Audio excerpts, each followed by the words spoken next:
स्वागत है दोस्तों आपका अपने YouTube channel all type content में। आज के इस वीडियो में हम एक ऐसे टॉपिक पर बात करने जा रहे हैं जो सिर्फ इम्पॉर्टेंट नहीं बल्कि बहुत ज्ञानवर्धक है। इस वीडियो को ध्यान से देखना क्योंकि इस वीडियो के साथ जानकारी और गहरी होती जाएगी। आज हम जिस विषय की गहराई में उतर रहे हैं वो कोई आम इतिहास नहीं है। हाँ, मतलब ये एक ऐसी कहानी है जहाँ सर्वाइवल के लिए हमने नेचर के साथ एक ऐसी डील साइन की थी जिसका भारी नुकसान आज तक चुकाया जा रहा है।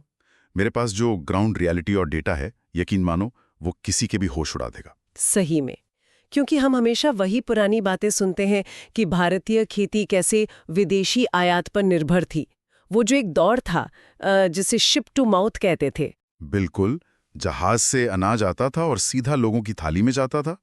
पर आज देखो, हम एक mega tech agricultural super power बन गए हैं। लेकिन इस बदलाव के पीछे का जो सच है ना, उसे पूरी तरह से दबा दिया गया है। तो इस सच को ठीक से समझने के लिए मुझे लगता है हमें 1960 के उस खौफनाक दौर में वापस जाना पड़ेगा।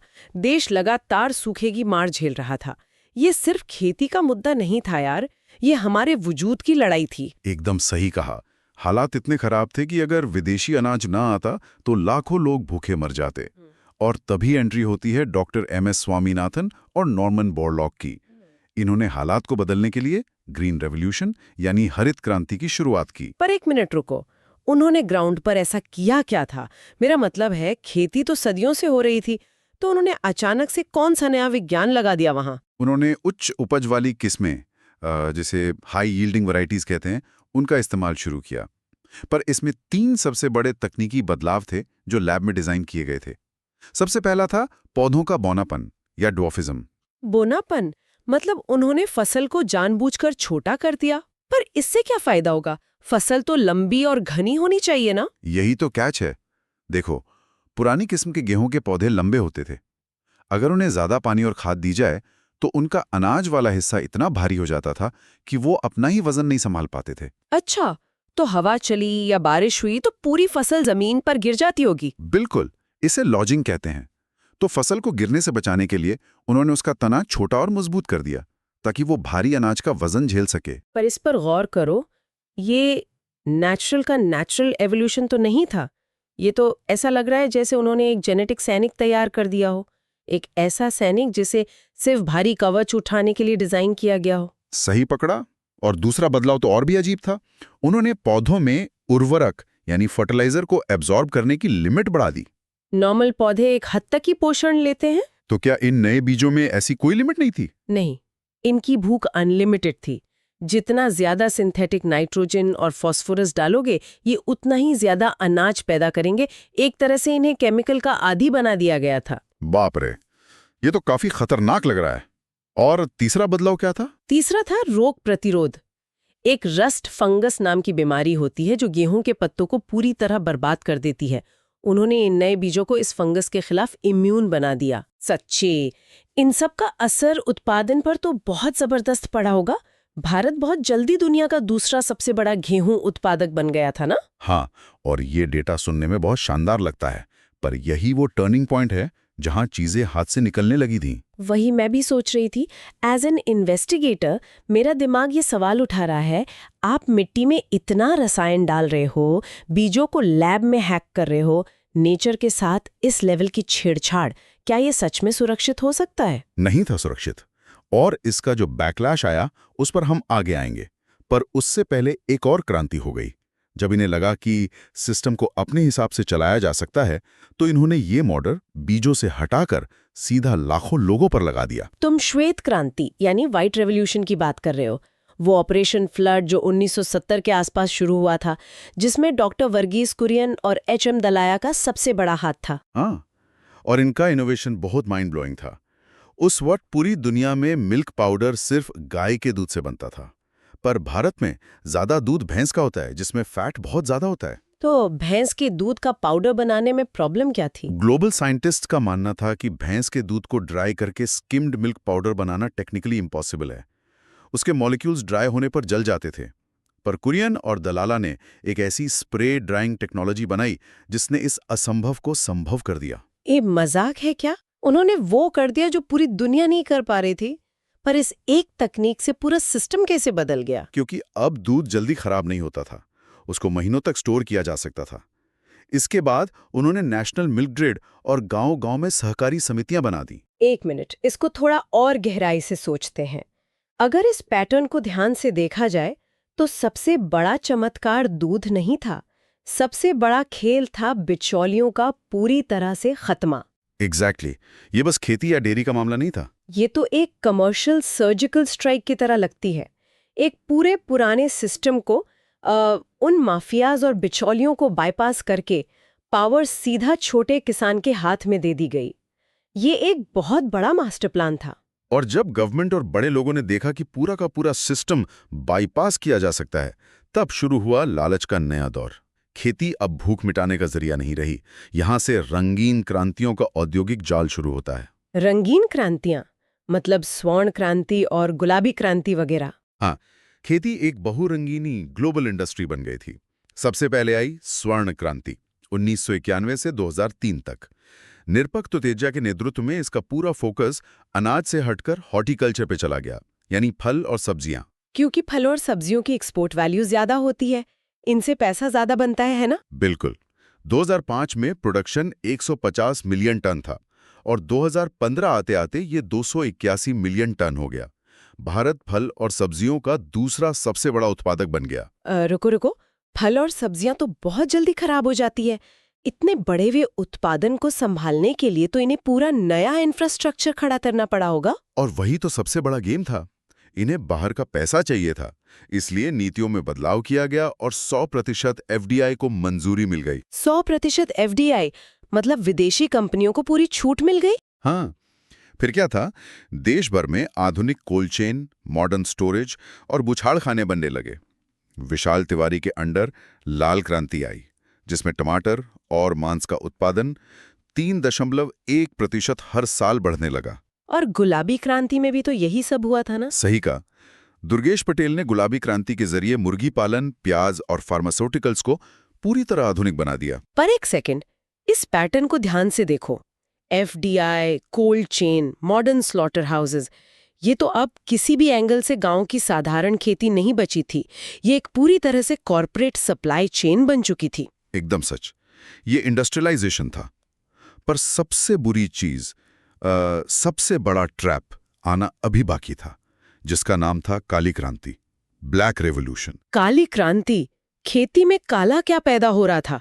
ये तो बिल्कुल समझ से बाहर है। कच्चा तेल, क्रूड ऑयल, देश का सबसे बड़ा इंपोर्ट बिल तेल का था। तो इन्होंने प्लान बनाया कि खेती को फ्यूल प्रोडक्शन के लिए यूज किया जाए। गन्ने और जात्रोफा के बड़े बड़े खेत लगवाए गए ताकि उनसे एथेनॉल निकालकर पेट्रोल में मिलाया जा सके, जिसे इन लोगों ने 20% ब्लेंडिंग का लक्ष्य रखा था। हाँ, और इसको नाम दिया गया लो कार्बन एमिशंस और सस्टेनेबल एनर्जी। ये तो बहुत बड़ा धोखा है यार। हम खेती को ऊर्जा क्षेत्र का हिस्सा बना रहे हैं। जमीन का इस्तेमाल अनाज उगाने के लिए नहीं, गाड़ियों में तेल भरने के लिए हो रहा है। ये सस्टेनेबिलिटी थोड़ी ना है। यही बात है। खेती अब सीधे तौर पर कॉर्पोरेट तेल की पॉलिटिक्स से जुड़ गई थी। और क्या हुआ? यहाँ आकर कहानी का सबसे डार्क हिस्सा शुरू होता है। जब पूरा देश इन $1 बिलियन एक्सपोर्ट्स और क्रांतियों का जश्न मना रहा था, तब जमीन के नीचे एक ऐसी खामोश तबाही चल रही थी जिसे किसी ने नहीं देखा। तुम उसी बैकलैश की बात कर रहे हो ना, जो रसायनों और लैब में बने बीजों से होने वाला था। ऐसी क्या तबाही मची थी जमीन के नीचे? डेटा बहुत डरावना है। हरित क्रांति ने हमें अकाल से बचा लिया, ये सच है, पर उन सिंथेटिक रसायनों और मोनोकल्चर ने हमारी मिट्टी को अंदर से खोखला कर दिया। मोनोकल्चर मतलब सालों तक एक ही फसल उगाना। तो उससे मिट्टी के सारे पोषक तत्व पूरी तरह से खत्म हो गए होंगे, और इस डेड मिट्टी को जिंदा दिखाने के लिए इन्हें और ज्यादा रसायन डालने पड़े होंगे। एग्जैक्टली। और उन जहरीले रसायनों ने मिट्टी के अंदर के सारे नेचुरल माइक्रोब्स को जला दिया। मिट्टी बस एक टॉक्सिक डस्ट बनकर रह गई। वो पूरी तरह से इन केमिकल्स की आदी हो चुकी थी। मतलब बिना स्टेरॉइड के एक दाना भी नहीं उग सकता था। ये कितना खौफनाक सच है। और पानी का क्या हुआ? इन बीजों को तो पानी भी बहुत ज्यादा लगता था ना। भूजल जलीज्ञानी गोठक का तो ऐसी बुरी तरह दोहन हुआ जिसका किसी ने सपने में भी नहीं सोचा था। खेतों में पानी भरने के लिए जमीन के सैकड़ों फीट नीचे से पानी निकाला गया। वाटर लेवल अचानक से खत्म होने लगा और जैव विविधता पूरी तरह बर्बाद हो गई। सुनकर ही मेरे रोंगटे खड़े हो रहे हैं। जिस मिट्टी और पानी ने हमें जिंदा रखा, हमने उसी में जहर घोल दिया।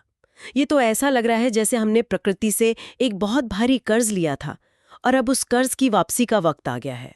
ये डेवलपमेंट का एक ऐसा खोखला मॉडल था जिसे किसी ना किसी दिन टूटना ही था। सिस्टम पूरी तरह से तबाह होने की कगार पर था और इसी विनाश को रोकने के लिए एक आखिरी ब्लूप्रिंट लाया गया। आखिरी ब्लूप्रिंट, क्योंकि अब लक्ष्य नए रिकॉर्ड तोड़ना नहीं बचा होगा।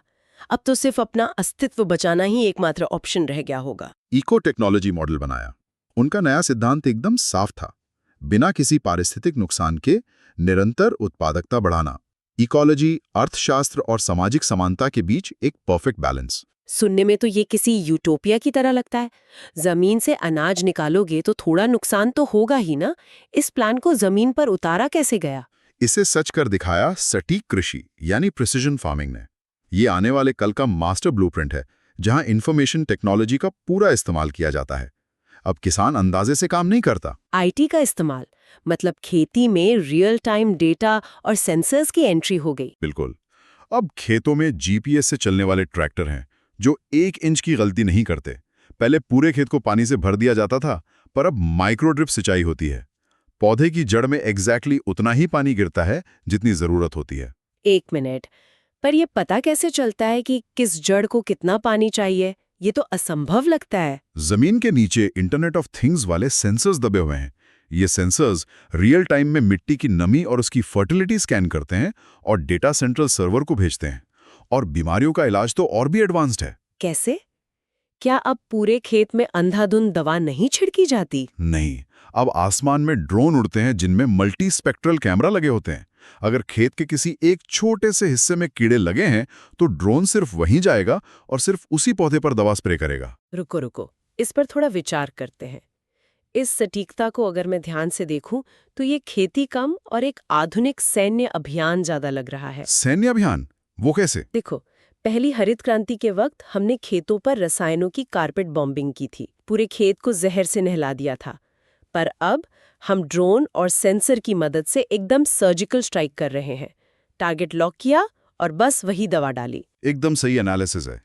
और जब अनाज, दूध, ऊर्जा और इस नई तकनीक को एक साथ मिलाया जाता है तो उसे ही इंद्रधनुषी क्रांति यानी रेनबो रेवोल्यूशन कहते हैं। तो अब ये सारी चीजें अलग अलग नहीं है, ये पूरे इकोसिस्टम का एक कंप्लीटली इंटीग्रेटेड अपडेट है। हाँ, और यही इंद्रधनुषी क्रांति आज के कॉर्पोरेट इन्वेस्टमेंट और नीतियों का सबसे बड़ा लक्ष्य बन चुकी है। तो अगर हम पीछे मुड़कर देखें, शिप टू माउथ की उस बेबसी से लेकर आज के इन सेंसर वाले खेतों तक का पूरा सफर, तो हम समझ पाते हैं कि भारतीय खेती अब सिर्फ पेट भरने का जरिया नहीं है। ये एक हाईली टेक ड्रिवन और सदाबहार समाधान बनने की कोशिश कर रही है। ये हमारी सर्वाइवल की सबसे बड़ी कहानी है। सब कुछ बहुत एडवांस्ड और शानदार लगता है, पर इस पूरी इन्वेस्टिगेशन को खत्म करते हुए मेरे दिमाग में एक बहुत अजीब और डरा देने वाला सवाल घूम रहा है। कैसा सवाल? अगर हमारी जमीन के अंदर दबे सेंसर्स और आसमान में उड़ते हुए ड्रोन्स आज ये तय कर रहे हैं कि मिट्टी में पानी की एक बूंद कब और कितनी गिरेगी, तो क्या हम एक ऐसी दुनिया नहीं बना रहे जहां हमने प्रकृति को पूरी तरह से एक सॉफ्टवेयर कोड में बदल दिया है? ये तो सच में सोचने वाली बात है ना? अगर हमने नेचर के हर एक नेचुरल इंस्टिंक्ट को ओवरराइड करके उसे एल्गोरिदम से कंट्रोल कर लिया, तो क्या उस पूरे प्रोसेस को सच में खेती कहा जा सकता है? या फिर ये खुले आसमान के नीचे चल रही एक बेजान, सोललेस मशीनरी बनकर रह जाएगी? यदि हमारे द्वारा दी गई जानकारी पसंद आई हो तो हमारे चैनल को जरूर सब्सक्राइब करें। Thank you.